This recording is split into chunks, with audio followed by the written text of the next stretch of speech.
Hello everybody and welcome to Toyah at Home.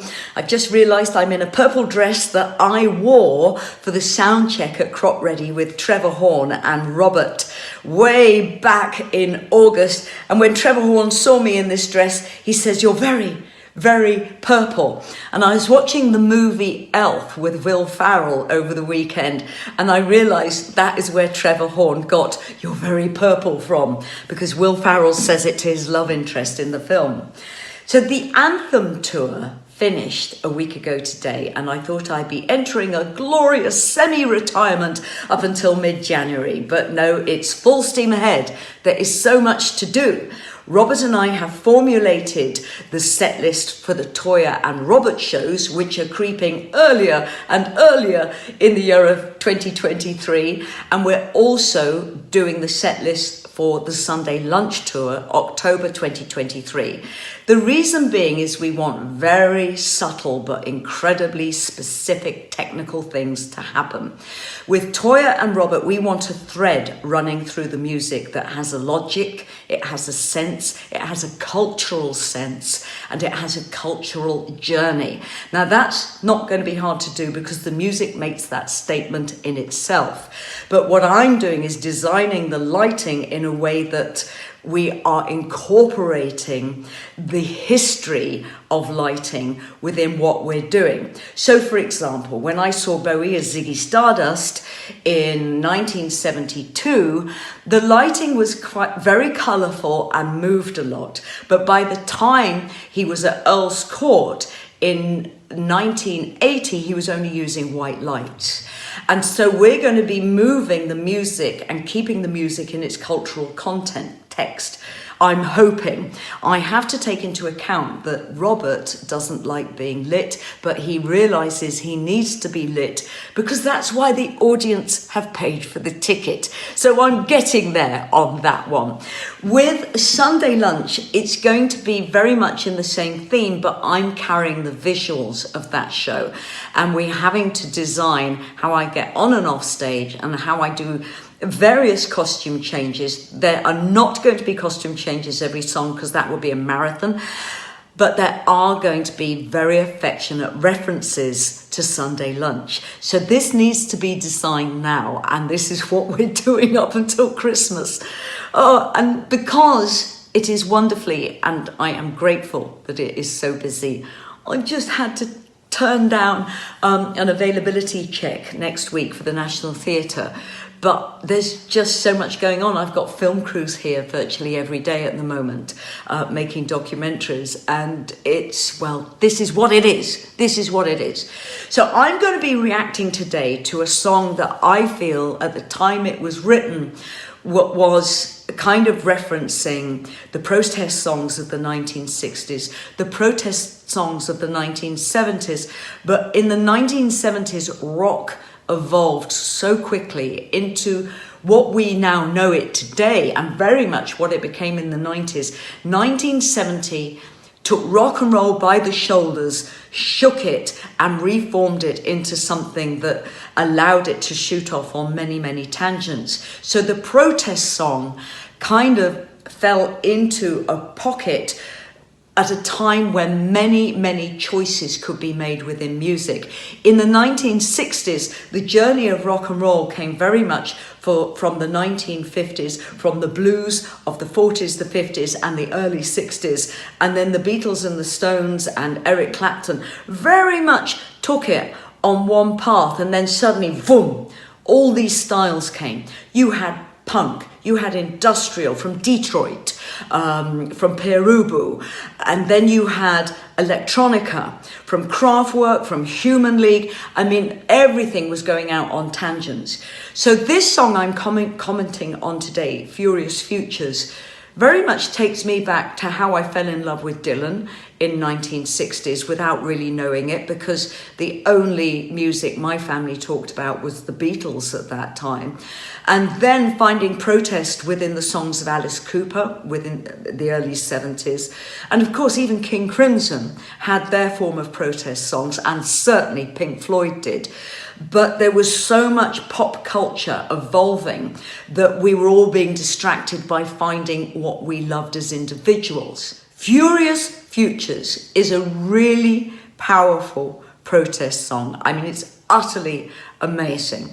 And what I'm reacting to today is the Drury Lane concert, Christmas Eve, 1981, Old Grey Whistle Test live, watched by 12 million people.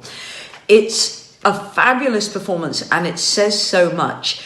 And when you look at when this was written, this was the beginning of what I call future thinking, and music encouraging young people to be future thinking and to start protesting about things they weren't happy about. And then, of course, by 1984, you had the major charity songs evolving as we know them today, and immense amounts of money being earned for causes. So before we go into Furious Futures, this is written by myself, Joel Bogan and Phil Spalding, and I can really hear Phil Spalding's influence at the very beginning of this. Now, what you have to remember about the broadcast, which I believe was 10 o'clock on Christmas Eve, 1981, Old Grey Whistle Test, is that we had to perform appropriate broadcast material. Back then, the watershed was complete over 24 hours. So everything we were broadcasting within this concert had to be family content.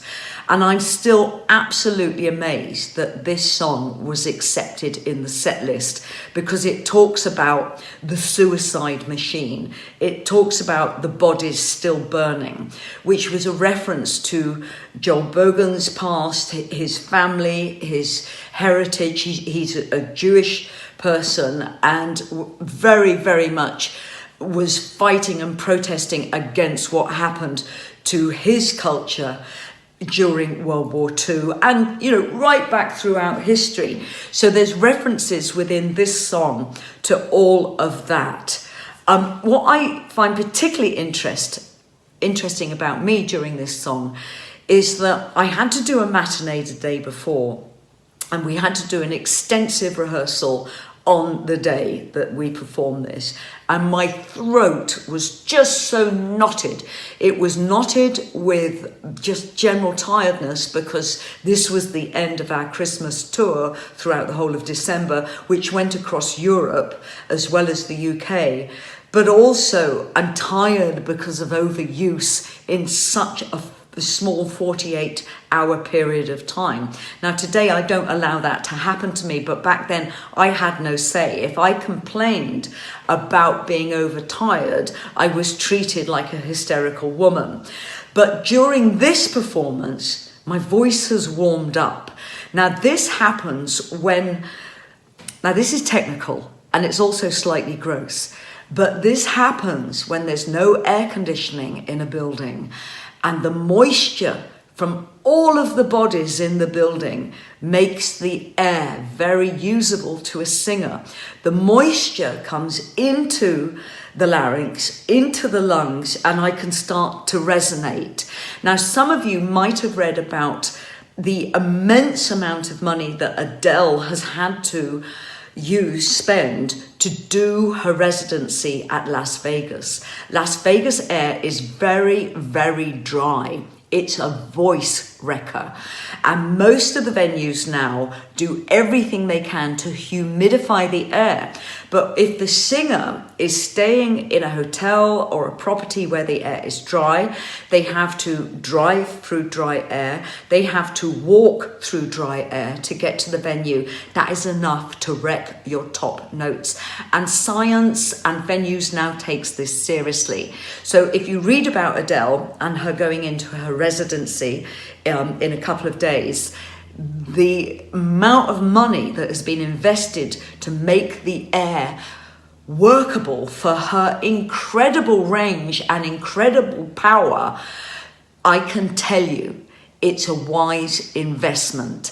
So Drury Lane, this performance, my voice has warmed up purely because my voice has gone thank you to the sweat coming off the audience, as gross as it sounds. So my notation is quite clear and very, very controlled. And I'm telling you, a couple of hours earlier, there was no notation. I was really, really worried about this. So let's have a look at Furious Futures. Oh, I remember this so well. My wonderful hair and makeup done by Prue Walters was just not live show proofed. So I had long extensions at the back. All of this is my own hair. Oh, Simon Phillips. Oh my goodness. And that wonderful drum kit. But anyway, my extensions were coming out and I thought I'm only about 4 songs in. I cannot allow this concert to be distracted by hair extensions hanging off me like rat tails, so I just pulled them out, made a joke of it. Now, you've got Phil Spaulding's wonderful bass on this, and this is the influence of his writing. And then the chord sequence is just gorgeous. I love this song. I think this is a perfect piece of composition. And if anyone was to cover one of my songs, apart from I Wanna Be Free, I think this is the song that should be covered. It's future thinking. This writing is about future thinking. It's about the environment, our ecology. It's about corruption with political systems. And this came after a year that even within our wonderful United Kingdom, there had been riots, there had been the coal miners' strikes, there had been families starving because they were striking for their rights, there had been race riots in Bristol. Everything in flux, everything changing, and people finding their voice and finding the strength to use their voice because they had enough. But this is an environmental song. This reflects back to the ridiculous things that were allowed to happen during world wars. Oh, here we are again. And it's just saying, stop. This should be democracy. Listen to the people. Just stop. We share a planet. We no longer share countries. We share a planet, and this planet is part of a solar system and it's part of a greater universe. Let's work together. And I'm just really proud of this song. I think the lyric is amazing. So forgetting the fact that my hair was falling apart, my makeup hadn't completely melted off, but in a couple of songs it does. Amazing chord sequence, very powerful. The band sound fantastic. And my notation is surprisingly great because I just was tired and overworked. So I'm a little less bouncy in this song, which makes me kind of, I think, yeah, that holds the power of the lyric, the power of the performance. Now, I've recently, thanks to Louis Theroux, fallen in love with Youngblood, amazing performer who moves a lot. I mean, everything about him is expression and protest. And when I watch the Louis Theroux and Youngblood being incredibly physically expressive and hyperactive, respectfully, it helped me understand myself, that the expression is in the body. But what I love about this is I'm now down on my knees, just delivering this message about the suicide machine, that collectively we're in this together and we have to make it work together. And the audience are going bonkers. And it's not the most commercial song at this particular time. Remember, I had It's a Mystery, I Want to Be Free, Thunder in the Mountains, Good Morning Universe, In the Fairground. You know, this is a protest song. And I just loved revisiting that. And if you haven't heard it before, I hope you get to love it as much as I do. So it's on the reissue of 4 More from Toyah, which has a lot of extended tracks on it. You have Good Morning Universe, Urban Triceman, In the Fairground, The Furious Futures, Go Berserk. This is the intro to the tour. Stand Proud, Clapham Junction, and I Want to Be Free, the Roundhouse Session. And that is out any minute now. So tomorrow I'm at the Stratford Playhouse, narrating with the orchestra of the Swan. So much fun. Roald Dahl's Into the Woods, The Three Little Pigs. So I'm kind of familiarising myself with the score. And Little Red Riding Hood. This is the score. I mean, it's about 54 pages. It's amazing. And I'm the narrator on both of those. 2 performances, 2 o'clock and 4 o'clock, in a lovely, lovely theatre. I'm very fond of the Stratford Playhouse. It's a great environment. So if you fancy coming along and you're in the area, and if you don't have children, come and be a child for the afternoon. If you do have children or grandchildren, bring them. I love working on these orchestra pieces. And then it's back to sorting out. Toyah and Robert, gigs are going in every day. We're doing far more gigs than we ever expected we would be doing. And we're getting ready for Sunday lunch, even though it's 11 months away. Everyone have a fantastic week. Thank you for joining me this morning. We will have Objects of Desire tonight with Robert Fripp, and we have a pretty kind of heavy metal Sunday lunch tomorrow. Stay safe, stay happy. We love you. Bye from Toyah.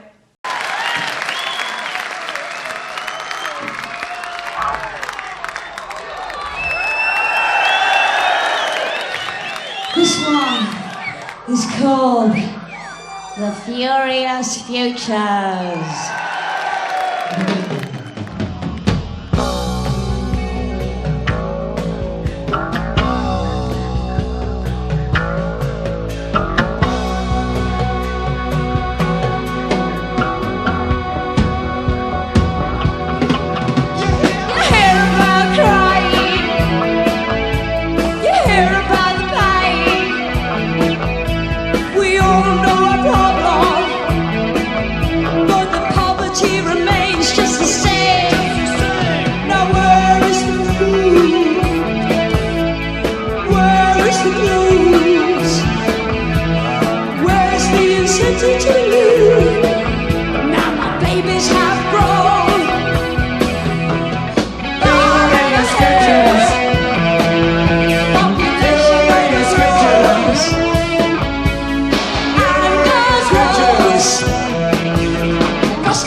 A suicide machine.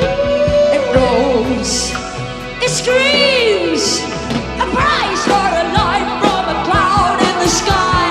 Way up on high, where the voices cry. Furious pictures, furious pictures, furious pictures,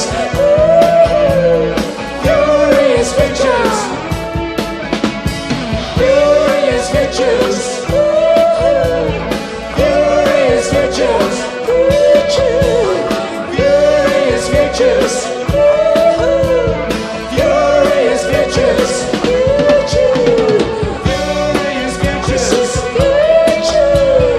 furious pictures, in the future, furious pictures, furious pictures, in the future. There's a machine, a suicide machine.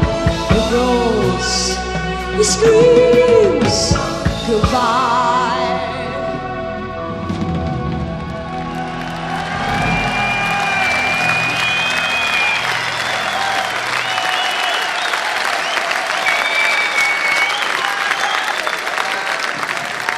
Thank you.